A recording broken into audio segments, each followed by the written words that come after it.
Welcome home. We are WNST, AM 1570, Towson, Baltimore, and Baltimore Positive. I feel like I need to do the Pac-Man thing when I'm promoting the Pac-Man Maryland Lottery scratch off. So we'll be giving these away twice this week. We'll be at Greenmount Bowl up in Hampstead, having the Greenmount Station Crab Cake next door, and going to watch the Angels take on the Orioles in the 4 o'clock game. I'll have these as well at Fadley Seafood, not the old Fadley Seafood, the new one, which is about 10 feet away from the old one. It's in the new market. It is brand new. It's been open all of 3 weeks.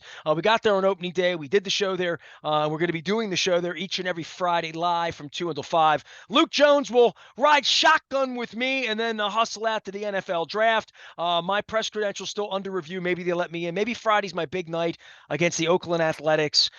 This is such a big week with our 25th anniversary. I'm releasing this crazy documentary, which is just puts scores of pictures and images and videos and thoughts and memories and people into my head. Literally, it's almost a "this is your life." It is kind of situation, and how all of this happened and people get connected to me. And this guest is pretty special because I've only had her on one other time. She sort of was the precursor to my sort of guiding light for feminine sports journalism, which was Molly Glassman, who was my boss 35 years ago, and my colleague before that at the News American and at Sports First. I'm finding all these pictures of Mike Marlowe and all of Chris Zhang and all of these people from back in my youth. And there was always one name that kept coming up in our newsroom, and they were like, Susan Fornoff. And any woman that would come into the space to write, and I don't know if she's the Jackie Robinson. She certainly is of Baltimore sports journalism from the female side of things. But she went on to amazing things and wrote baseball and covered baseball. But her whole background is in Baltimore. And when her book came out, and it was all about Kingman and the rat, and that's sort of the famous part of this. But I read the book because I had heard so much about Susan Fornoff, and it is a pleasure to have you on now in the golf world, hanging in Denver. But I reached to you, and you probably don't even know when I was a kid, how badly I wanted your gig, that I wanted to get a job in the San Jose Mercury News or the Oakland Tribune or the San Francisco Chronicle and the Green Pages of the Examiner. Like, I just wanted to be I wanted to be Ken Rosenthal. It's all I wanted to be. And I idolized you from afar, honestly, because you were like a Baltimore person and everybody admired you. So I don't want to make it too big on you, but like, you were, in the 8 years I spent in newspaper journalism, 84 to 92, you were doing some pretty amazing things covering baseball out in the Bay Area. Wow. Thank you so much. What a beautiful introduction. I really appreciate that.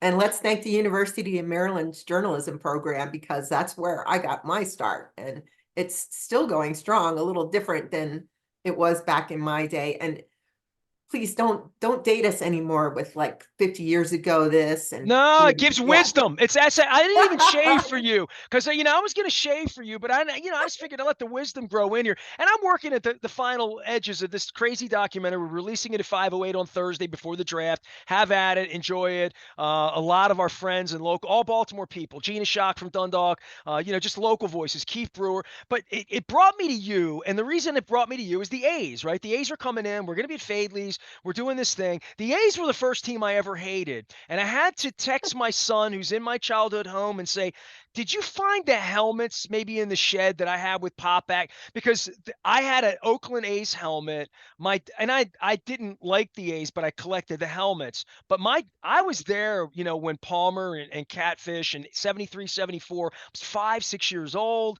I was at the game with my dad. I still have the scorecard, the whole deal. But what the Oakland A's, that ride has been for all of these years, and what the ride's been here for the last 30 years, and now Cal is back, and you're apparently coming back to Baltimore this week. But the Oakland A's brought me to you, and going through this stuff, and I'm like, who could tell me about the A's? And I think of you because of the book, and 30 years ago, I read the book, and you've been disassociated for quite some time from the Oakland A's, but I think of those stories and what could have, should have been there, and how it's like, it's the biggest fire show in sports right now, I think. Um, you know, I mean, I realize that I'm a little disconnected, but after I finished my time as a baseball writer for the A's, I became a baseball fan again. And it's hard to be a baseball fan when you're a baseball writer. but I live near the Coliseum, and I would go hop on BART, and it would take you right up to the Coliseum, and I'd go to games, and I just loved it. And I really admired what the A's did and tried to do in those days until they got this current owner. I'm trying to catch up a little bit on what's happened there, and it's just terrible. Um, When's the last time you lived there? it's been 8 years. I've been in Colorado 8 years. So I was living in Oakland on Jack London Square on the waterfront before I came here. So I don't think they were so terrible that I mean, it's at the point now where I feel the only way the fans can make a statement is to really not spend any more of their money to support that man who owns the team. So I wouldn't be going to games now, I don't think. Watching them on television maybe, but yeah, it's really sad. And did you see the article Dan Moore wrote in the Yeah, Ringer? invited Dan on. Dan came on last year, 2 years. He was on 22 because he did a piece on Camden Yards changing. I mean, this was the view from where I lived for 19 years. I'm a kid from Dundalk who lived on the 23rd floor looking at Camden Yards, and he wrote this piece about how it changed all this. This is before Rutschman was just about to come up. John still owns the team. It's a mess. But I mean, I want to go back to I'm doing This Is Your Life from My Life later this week with this crazy documentary.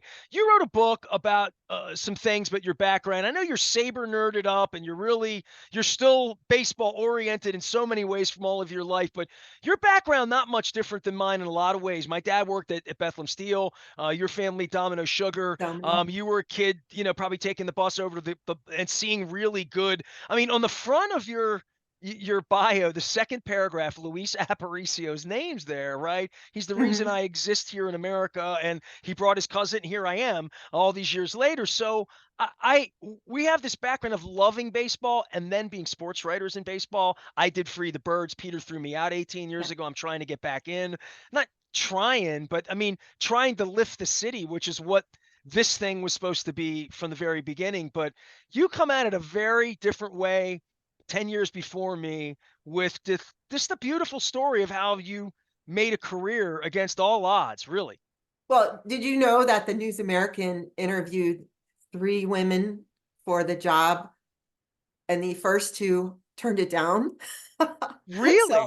that's how I got hired there. Yes. Who turned it down? I don't know, but the News American was in decline, and I guess, a woman with experience in the business probably wouldn't want to go there. The men, they did hire some excellent male writers who they gave them a lot more money. I think I was making $225 a week. Yeah, yeah, yeah. I mean, like, my first job was the News American too. I mean, that's why I said we have a lot more in common than maybe even you realize. 1984, I made $3.33 an hour under the table to basically get Stan Rappaport pizza bread and stuff like that, on the desk over there. And Stedman's featured in my documentary. Is there anything you want to say about John? Because I'd love to hear where you come from. Being a kid in the 60s, maybe reading a newspaper and wanting to be one of those men, primarily, not primarily, only at that point, writing and getting a foot in the door, because the News American offered that to me.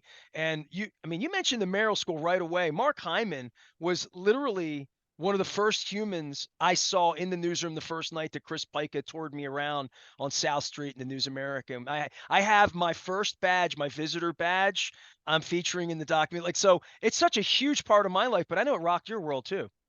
Oh, I think I have a box of souvenirs somewhere. I know I have I got Reggie Jackson to autograph the scorecard I kept for the last game that he ever played.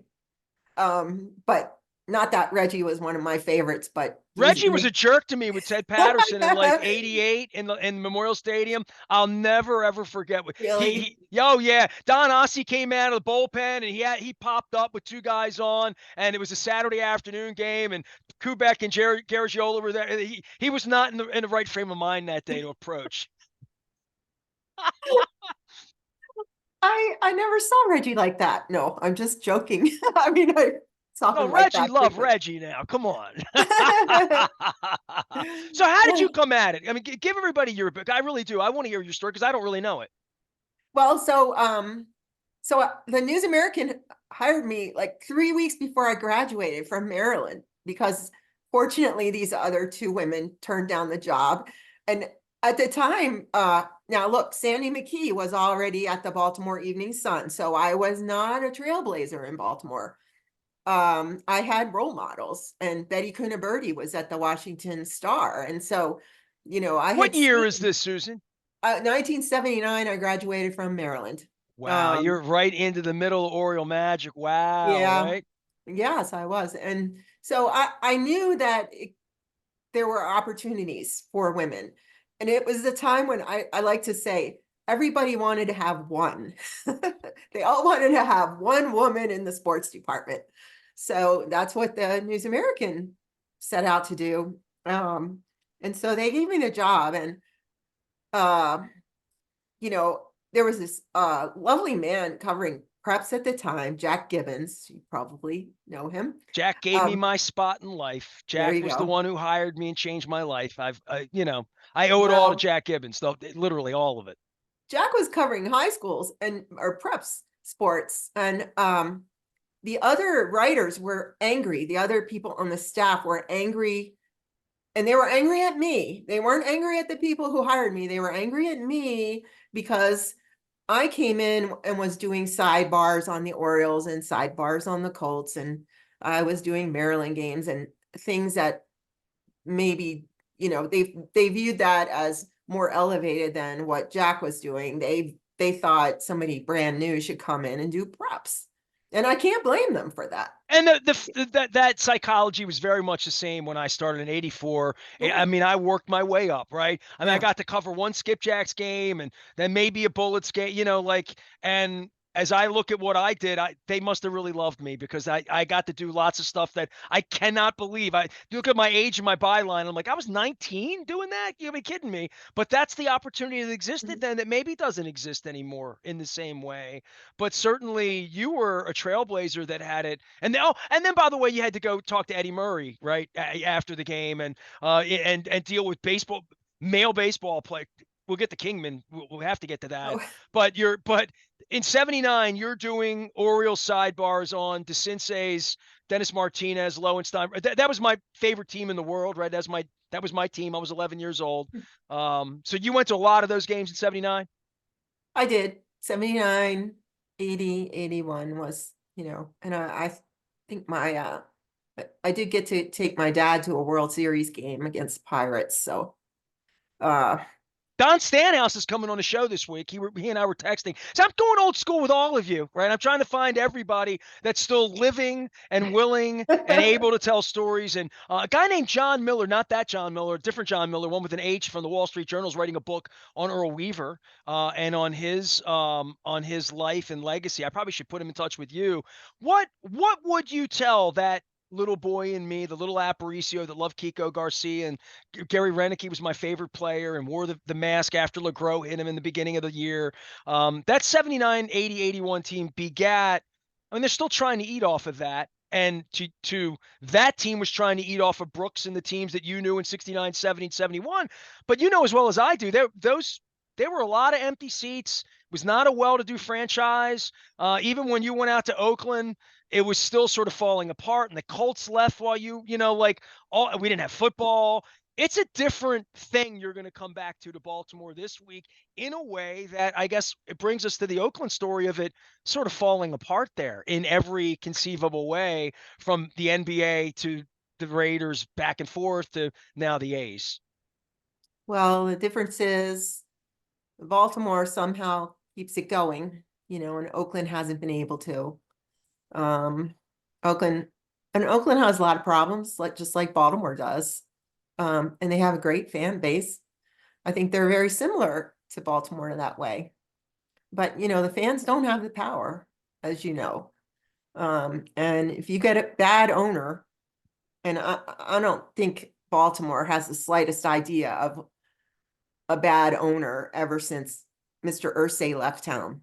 I don't know, I'm Angelos, man. I've lived here a long time. mhm. As I told Mr. Rubenstein's representative when I was reapplying for my press credentials after owning a radio station for 25 years. There's a lot of trauma here. A lot of trauma here. Mike Flanagan was my friend. There's a lot of trauma here. So, in addition to all of that, and the power of the media to be usurped and bought off and threatened in so many ways is at the core of my being. That's the fire of John Stedman and Jack Gibbons, and quite frankly, you. That I don't want rats on my desk either. I want to do my job. So, I would I would vehemently disagree on the Angelos thing, but I saw people portray him in the media as somebody who saved the team when the stadium was already built and somebody that didn't punch down. He really did. He punched down often. Mm, I'm sorry, Well, no, but it's not even like that. It's more. I mean, ask anybody ever did business with him. That's just a me thing. It wasn't, and I didn't take mhm, it personally. But I do think that there is a difference between trying to move the team and trying to plunder and just make as much money as you can, because he did. I mean, I did the math for John Angelos. They made $1 million a week for every week they owned the franchise, $1 million in profit in addition to the profit they took. So they bought it for 29 million in cash and cashed out at $1.7 billion. With that comes some obligations to not leave the city high and dry. mhm. Yes, I mean, I'm just so tired of hearing crying from multi-billionaires that cities that are struggling are supposed to build a stadium for them. I just, you know, I, I mean, I saw when I was in Oakland, we went from Charlie Finley to the Haas family, and they were just wonderful, community-oriented owners who wanted to have a good team, and they did spend money, and the fans spent money in return. So I don't know. Yeah, and I guess this is sports. We love it, right? I mean, we still talk about it. And you said you're coming back to Baltimore this week. You going to a ball game? I'm going to a ball game. Yes. See, so once a fan, like, I mean, it really is an itch like a mafia. Once you're in, you can't get out. No. And my last name's Aparicio. It wouldn't matter how much Angelos thought he tortured me. I wasn't going anywhere, which was the whole point. As a journalist, I'm not going anywhere. I was taught well. But what's happened here is the opposite of Oakland, and maybe 15 years from now they're thriving in Las Vegas and it's all forgotten, because that can that can happen. I mean, it can happen with any franchise. I was down in Tampa, and the Tampa Lightning are the toast of the town there. They still can't figure out baseball, and they can only figure out football when they win. Some towns are that way. Baltimore, and you're native and come from the sports side of putting the paper out every day. And I've been doing this for 32 years, every day of my life, coming on the radio and talking about sports teams here, even when we only had one of them. This is a miracle thing where the state just gives each team $600 million and says, fix it up, charge people more, put a perimeter around it. Like, that's not really it's not even going on in Kansas City. I don't know what to tell you. I just hope, I know there's a little bit of a movement in Oakland to to force the A's to do what Art Modell did. Leave them the Oakland A's, the idea of the Oakland A's, the trademark, the uniforms, the records. We left the Cleveland Browns to Cleveland when the Ravens came to Baltimore. I'm wearing my purple, by the way. I'm also a Ravens fan, but I I don't I don't think Major League Baseball will do it. Oakland deserves a baseball team, and maybe they'll get a baseball team, and maybe they'll be better off. Maybe it's not just Las Vegas in 15 years that we're talking about, but I think the Oakland A's, the green and gold, should stay with the city. But I don't think they're gonna do You're it. a fan of the A's, right? Like, you fell in Sure. love with the team after you covered them. You became a person who bought a ticket and went to games. I sense your emotion in this, in the way that I'm emotional about everything from a journalist side, but I still have my Baltimore Colts belt buckle over here from when I was a boy, and doing this crazy documentary, finding the 2 or 3 pictures where I'm wearing my Colts hat, as opposed to Orioles stuff that I had on when I was a little boy. But, you felt this with the Colts as a young journalist in town. I was at the News American the night it happened in '84. I had just started there. I was 2 months into it. And we suffered all of that. It really is. It's a Yeah. weird thing that all these years later, later in your life, you fall in love with another team, even as an adult, and this crap goes on. And to your point, Major League Baseball, I go back to when I was syndicated 25 years ago, it's contraction. I had Jesse the Body Ventura on trying to keep the Twins for Minnesota because they were going to contract them. And I think about the icky shows of San Diego and Miami and fire sales 30 years ago, Lords of the Realm, and all the problems with management. And to your point, billionaire owners who've always the Lords of the Realm that have controlled the game. That through all of this, it still generates so much money. They don't even send us the games on TV if you're a massive. But you get your heart broken by this A's thing, probably because you live there and it's breaking the hearts of the people in the same way that the Colts thing did Oh, here. sure. We don't feel it 3,000 miles away. We're like, oh, it's just the A's. There was a lot of people out there that love that baseball team. I went to playoff games out there. I saw it. Well, yes. I mean, we were traumatized by the way the Colts left Baltimore. I don't ever want that to happen to another city. And I think most of us felt for the Cleveland fans. We were happy to get a team, but we felt bad that we took the Browns. And if you look, you can kind of see just behind me, there's I there's see. I see. Is that Johnny Johnny U? Unitas Hey, I was and just going to say Raymond Johnny Barry. U. Yeah. I see And that. then there's Brooks right there. And that lives on your mantelpiece Yes. year round. Yes. Yes. See, And I then do have the right guest in Susan Fornoff. I knew I reached to the right person in you this week.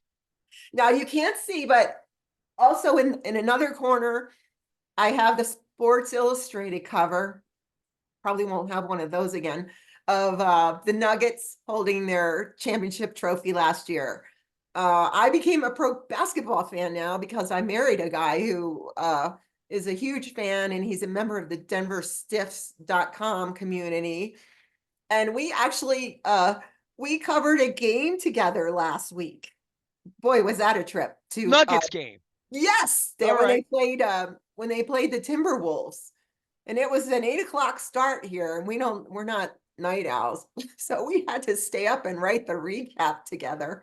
And it really brought back memories of, writing on deadline. I There's don't know nothing how like writing on a trash 80, is there? And having couplers. There's nothing like those memories. These kids will never understand. Mark Hyman can teach them things. He'll never teach them couplers. well, Never. now we have to embed Twitter. And I mean, there's all kinds of things. And finding the elevated all the statistics and but it was pretty fun. He had never done that before, and to watch somebody go through it. Well, I told Luke this week, I said, if they give me my press pass back, I'm going to have to speak a whole different language about launch angle and spin rate with these young kids because it's all they know. It's all they're taught. And it's the measurements by which they grow, and look, Luke and I did spring training last month, and we drove from Sarasota to Fort Myers and here and there. And I'm always regaling him, and I shave some of those days so I don't look nearly as old as I am. And I tell him these stories. I said, we drove through Lakeland, and I said, I met Sparky Anderson over there. I sat in the dugout and told Sparky Anderson who I was, and he said, "You're related to Louie. You sit right here. You stay as long as you want to, young man." So like I just give him the Sparky stuff. But man, you had Bash Brothers. You covered some really sort of legendary team. Steroids just leaking in, and Tom Boswell's writing about it, and he's getting I never took shamed and. them. Yeah, well, you're the only one, maybe. I guess. Yeah. I guess for all the years of covering baseball and stuff, do you have any special fondness for it that did keep you with it in some ways? I mean, I mentioned people. The one thing about getting thrown out the last 18 years, I'm glad I didn't meet any more Dave Kingmans or Rafael Palmeiros or Kurt Schillings. I didn't need to meet any more of those kind of people, but I really miss the Mike Bordick types and the people that I have kept with me the rest of my life. And I guess a lifetime later, you figure out who the people really were, friends and people you keep around. But I loved baseball so much. I had a press pass for 22 years. I hung out in that same little mezzanine press box eating those crab cakes that were fried up there. I had Rick Vaughn on a couple of weeks ago and Charles Steinberg telling old stories when we lost Larry Lucchino. And I feel tied to it in so many ways. But right here, right now, this baseball team in Baltimore, it's really it feels like the beginning of some sort of renaissance that I'm hoping to capture and write about and do sidebars and notes and do all of that stuff. Few columns. 18 inches, never longer, according to Stedman. But if you can't get it done in that amount of time, you don't have enough to say. I think 20 is good. 20. I say you're a real writer, huh? Well, look where I am now. Look where I am now. You're I'm doing in golf stuff, Colorado. right? Look at our baseball team. Uh, And 2 years ago, only 2 years ago, I remember doing a Facebook post like during the baseball season saying, what is this? My three teams, Baltimore Orioles, Oakland A's, Colorado Rockies. wow. I mean, It's a lot of losing. it was bad. It was really bad. So last year we got the Orioles, last few years really, but we got the Orioles to come around and it was so fun. But people here, I mean, things are getting bad here, but Coors Field is such a wonderful place to go to a game, and there really are baseball fans here. They just like to go to the park and watch baseball, and that's me. And I'm telling my husband, we got to go to a baseball game. I don't really want to go to a baseball game. So, Well, it's a foot of snow out there last weekend. You can't play baseball in that. oh, can't you change the color of the ball for just one Well, day? hey, Finley tried. Come on now. You covered that team. I saw the orange baseballs back in the day. I think my dad bought one at a Baseball Digest. I told Barry Bloom that last month. So there's all sort of trickery. But for you coming back to Baltimore, what do you look at from 3,000 miles away or 2,000 miles away now with a team you love, a team you covered, your hometown, the whole deal? We haven't. I mean, I kid Luke. Luke was born the first week of October of 1983. So he has no memory recollection of anything regarding a World Series here. Oh, well, that would be exciting to have a World Series in Baltimore. I think so my mom, Romaine, she's 89 now, and she's in a retirement community, and she watches every Oriole game. So I just have to call her to find out what's going on. In fact, she got dinged on her subscription, her cable subscription. She has to pay $20 more a month now to watch the Orioles. But we said, Mom, you're a big fan. You're going to pay. You're going to do it. So she's doing it. But so she fills me in on things. I don't, I can't say I know all the players, and but I try to watch when I can. And I like what baseball's done the last few years to try to speed the game up and try to. I think it's just fine to tweak some things. I'm not one of those people who say, well, it was that way 100 years ago, and they You're do a that in pro golf. DH is what you're saying. Yes, I like the DH. I don't want to watch pitchers hit. I'm sorry. But yes. So but I'm also, I think sports can have a wonderful impact in a community and in a city. And I think you're talking about the teams 1979, 1980, 81. I remember what else was happening at that time. And Baltimore did have a renaissance. That was when Harbor Place came. That was after, because I was at the News American, and there was this, empty land across the street from us on Pratt Street. And then all of a sudden, here comes Harbor Place. Yeah, you watched that get built right from the front. You Yes. parked in front of that when you were a Cub reporter, right? Yes. Yeah, we used to have parking places, but so I don't think it's a coincidence that all happened at the same time. And I think I would love to see the Orioles. And this is one of the things I'm kind of curious about. I'm curious to go to a game. I'm curious to see what it feels like to be in the city. I'm usually out in the Towson area when I visit my mom, Parkville, Towson. So I'm wishing for that. I'm wishing. I see baseball as bigger than just a game on the field, Major League Baseball. And so, I'm hopeful. You taking your mom to the game? Is she well enough? She's well enough. I sent her to a game last year. I wasn't there, but We I got to take sent her to her. a game this week. I mean, I'll go with you and your mom to a game. I'll help you. I lost my mom a few years ago. One of my favorite pictures is me taking her to a game, having a beer and a hot dog with her. You got to take her to a game. Yeah, for sure. Well, one of Especially her, she's got to see Jackson Holiday and Gunnar Henderson and Adley Rutledge. They're all going to the Hall of Fame, Susan. We know that. yes. Well, oh, wow. That's a lot of Hall Well, of Famers. yeah, I Okay. know. I mean, that's the kind of expectation we have around here all of a sudden, though, because this team's really, really good. Susan, I've been doing this since I was like really young. I've never seen a team this good. This is the best Orioles team that there's been here in since Baylor and Gritch and the Oriole Way begat that in the early '70s. Teams It's a that tough, you wound up tough covering some of those division. guys. Yeah. Very tough division. Yankees come to town Monday. That's so next week. Susan Fornoff is here. She is a writer, journalist. She's involved in the golf world. I haven't even asked her, but more than that, she's one of us. She is a Baltimorean who escaped to a life of writing about baseball and writing about sports. She's now in the Denver, Colorado area, but spent a long, long time in the Oakland area, which is why I reached to her. We're going to be at Fadley's on Friday when the A's come to town from 2 until 5 doing live radio. I'll have the Pac-Man scratch-offs. The movie comes out, 25th anniversary. No One Listens, Everyone Hears, with tributes to people like Mike Marlowe and Bob Nusgard and Jack Gibbons and Molly Dunham and Larry Harris and all these people, Bernie Miklasz and Jeff Gordon and all these people that I work with at the News American and at the Evening Sun and the Baltimore Sun. And Susan and I never worked with. She didn't even know I was alive probably, but her name came up all the time in the baseball circles.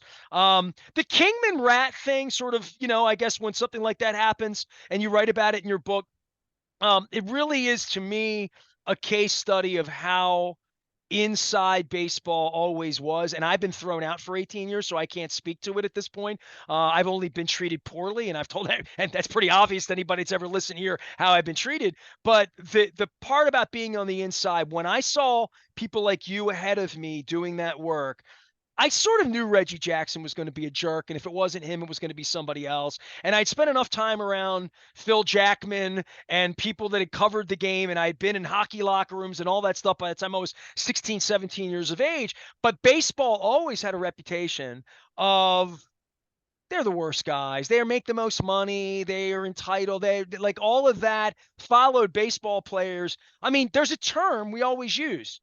If you show someone up or don't give them proper respect, you say, he big leagued me. He big leagued me. That's a baseball reference, right? So we all know none of us like to be big league, but big leaguing is what big leaguers do because they're in the big leagues. And covering baseball, I didn't find it to be I was never particularly treated badly by players or this or that individually. They heard something on the radio, they thought or this or that. I found that I found myself more on the inside than the outside once I got on the inside, but it was tough and it would have been way tougher if I would have been a female, way tougher if I didn't know the game well, way easier if I had spoken some Spanish. That would have helped me. When I think about 40 Yes. years ago, but all these years later, the Kingman thing for you and the worst things, the intimidation, all of that. I'm sorry for you. I want to apologize for you because I saw that. I saw how women were treated too. I mean, there were words like wool that they would use anytime a woman was in the locker room, the conversations changed, things changed. I spent a lot of time in baseball locker rooms, a lot of time. So I always felt bad that it was that way, but much like racism in the South, I didn't know what to do about it. Mm. There was, yeah, there was a lot of that. I mean, I remember everybody knows the rat story about Kingman, but the night he hit his 400th home run, we were in Seattle and we were right on deadline. It was a Saturday night, the biggest audience that you have is the Sunday morning paper. And so we were all feeling a lot of pressure to get down there and get some quotes from Kingman. And I remember we're standing in a circle and the PR guy brought him over and he looked at us, he said, if she's here, I'm not talking. And I think it was my second year on the beat. I don't know. We had had some problems. And I looked at everybody else and they just looked at me like waiting for me to leave. And so I threw my hands up and I left.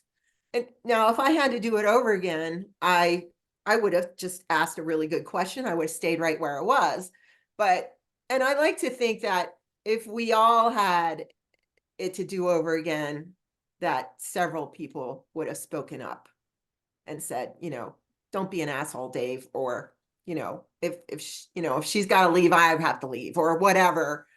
And when the University of All it would Maryland take being, is one of the men to say we're all leaving. yeah, That's all it would take, yeah. So I'm very, very intimately familiar. My memoirs will include 2006 when, I took every media member in the city to lunch and told them I was doing this Free the Birds thing. And then I got thrown out and none of them said a word because there was a fealty here. And then when Massing came along and the media started to shrink, and there ain't no more news post no more, and ain't no Evening Sun no more. And then the Baltimore Sun shrunk and is still shrinking, and the Banner's trying. But really, we're in a different. You and I are way old school, but the modern websites for the team websites, and that is an interesting angle where there's no criticism at all. I remember when Art Modell came to town. Kevin Byrne and this is when Art's kicking the dogs, and I think he still had been calling him the Browns for a minute. I remember sitting in his office first time I met him, and he said, "Young man, never be afraid to criticize me. If all you do is praise me, they'll never believe a word you say." And that's pretty good art, but that's literally word for word what he said to me. And that's not the way modern sports is. And I don't know what Mr. Rubenstein believes. I don't know what the goof out in Oakland believes is going to happen with Sacramento and Vegas. I keep going back to the fact that Major League Baseball allowed the Expos to do this, which begat the Nationals, which begat the Masson Wars, which begat Angelo's kid getting $1.7 billion. He's dead. Mom, the kid, have the money. But Mr. Rubenstein has like a blank slate here, and Cal Ripken on his team, and Kurt Schmoke, and like all of these people. And even people like you want to be reinvigorated on behalf of your mother. You know what I mean? Like, hurry, win. We got to win. It's been a long time, right? And that's part of the baseball, hope, right? There's finally hope here, and that's a beautiful thing. I mean, even I'm bought in, Susan, and I'm curmudgeonly. I'm Jackman come back to life here. Hey, my mom, she's probably playing pickleball or tennis right now. So let's not, I mean, she could wait a while, but I don't really want her to have If to. she's playing pickleball, she's well enough for you to bring to the game on Sunday because it's going to be 80 degrees. So come on, Susan. Nice, nice. Uh, the hard thing, I haven't figured it out, and maybe you could tell me when we're off the air, is when you bring someone who really doesn't want to walk or park several blocks away or whatever. So, I mean, that's one of the issues with a downtown stadium. The parking is really inconvenient and difficult for older people. You know So they what? should solve that. Hey, this you're doing real journalism now. And I would Mhm. say at the heart of this, and I want you to talk golf before I leave, but people ask me in this documentary's coming out, how to get sideways. Adam Jones once asked me, what'd you do to piss the old man off so much? And I think what happened is I got this radio station 25 years ago, 1998. The Ravens got real good real quick, and the Orioles got bad real quick and awful. I mean, just doing awful things to people, not paying bills, just being awful, awful people, not just in the Lords of the Realm baseball sense, but not good citizens, not good with businesses in different ways, and not good with things like your issue, which is Susan calls from Parkville and says, "I want to take my mom to the game. Hey, nasty. I called down to the Orioles and I want to take my mom. Nobody got back to me. Nobody cares. There's nobody there. They're going to lose anyway. The tickets are too much." And now it's crime, obviously, right? And the safety and public safety and all of that. Amidst pricing and $14 beers and all the other things that go along with it.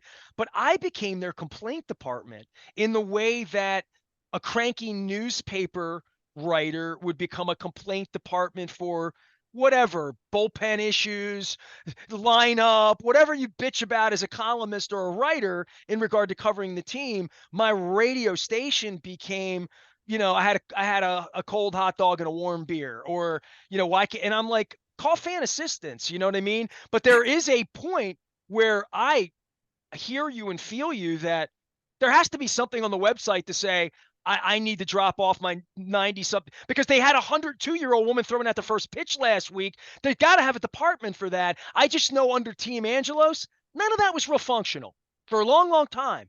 And, in a lot of ways. And I'm really hoping that you and your mom get to go to a game because it's special. You know that. I don't need to tell you that. Yeah, that sounds good.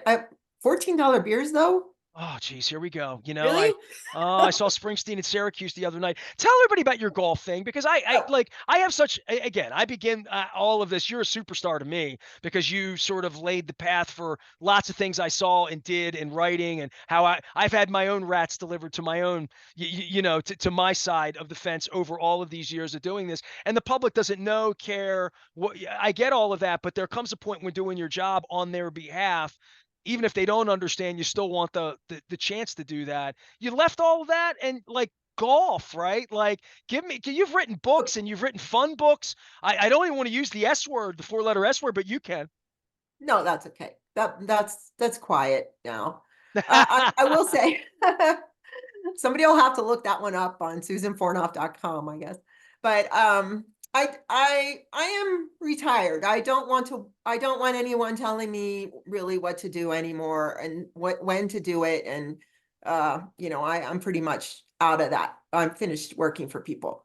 But I do work for clients. And so my main client right now is the Colorado Golf Association, which is a nonprofit.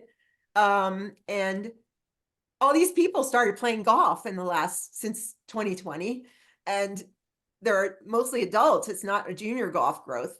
So my mission is to bring them in. And so um I created this character called Molly McMulligan. She thinks every golf should be fun for everyone. And so I write a column, Dear Molly. I don't talk to people about their swings or the rules, but etiquette and just having a better time. Birdie juice. Can you bring birdie juice on the golf course? Things like that. So I'm really enjoying it. I write 3 articles a month for them. I'm gonna And have to also I Google do want birdie to give juice a, now. You know let, that, right? Birdie juice. huh? I'm gonna have to Google birdie juice, right? Oh, okay. We should always have something to Google after we interview someone. It's a um, learning part of this. It's the extended learning. It's the Yes. homework. Well, hopefully you don't have to Google Nelly Corda because I just want to give a shout out there. It's really exciting what is happening in women's golf. I know she was under a lot of pressure yesterday to tie the record held by Nancy Lopez and Annika Sorenstam, but now we're going to have somebody going for 6, and that is going to be something else. So I just want to raise the consciousness a little bit about her. She seems to have great character and great family, and just she's a fierce competitor, and I'm excited to watch women's golf right now. Well, you're into women's golf, and Caitlin Clark's the biggest story, and women's pay and equity, and we're still 30 years removed from Team USA and the soccer side. Well, I don't Mary Tyler Moore it, but I mean, we measure how far we've come that we don't pay enough respect to people like you that were first ones to get there, which is where I go back to giving you the Jackie Robinson praise for all of that, is that it's very, very normal to have pretty young ladies running around baseball teams. It's preferred, quite frankly, to old people like me that may have been around and saw Mark Belanger play, wear a 7 before Jackson Holiday. But I would just say that it's so normalized to some degree, Title IX, all of that, is when we see something like, oh, Caitlin Clark only makes how much in the WNBA, and she's making like that. It becomes a talking point at this point. It's no longer, well, she's not allowed to play or can't play. We're not in Saudi Arabia, right? Well, that's good. Yes. When I was a journalist, people said, "Don't you feel responsible to try to cover women's sports?" And I said, "No, nobody's interested in women's sports. Nobody goes to women's sports. I want to cover the big stuff, But now women's sports is the big stuff, and I would love to cover it." Well, I covered women's tennis back in the 80s. And when Eh, Annika won here in Baltimore, she won the Open in Baltimore, maybe 88, 89, somewhere in there. did she win Maybe at Bully Rock or No, it was before no? Bully Rock was built. No, Okay. I'll Hmm. trust me on this. I got to. Okay. My wife says I have a memory like Mary Lou Henner, which is a compliment. Which is why I remember your awesomeness. Susan Fornoff once covered baseball in the Orioles and the Oakland A's, and I called her about the Oakland A's, and we meandered into everything, including why she should take her mom back to the ballpark.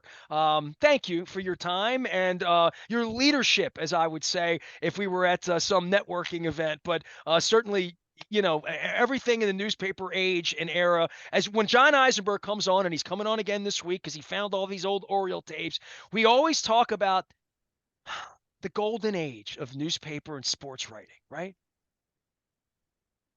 The sun is set. I don't think we're finished with good sports journalism. So keep it up. We'll go. Good. I'll get Mark Hyman on, and we'll have a back and forth Yeah. about all that. Susan Fornoff of Maryland, of Baltimore, of Domino Sugar, and all that good stuff. Now out in Yay. Denver, you can find her at SusanFornoff.com, and you can also find her books. She's written them. I would recommend them. Even if I didn't say one on the air, you can go find that part of life as well. I am Nestor. We are WNST AM 1570 Towson, Baltimore, and I hope to see you getting a Pac-Man scratch off with us down at Fadley's, having a proper homecoming crab cake down at the new Lexington Market. Stay with Oh, can us. I have one of those, please? Absolutely. See you Friday.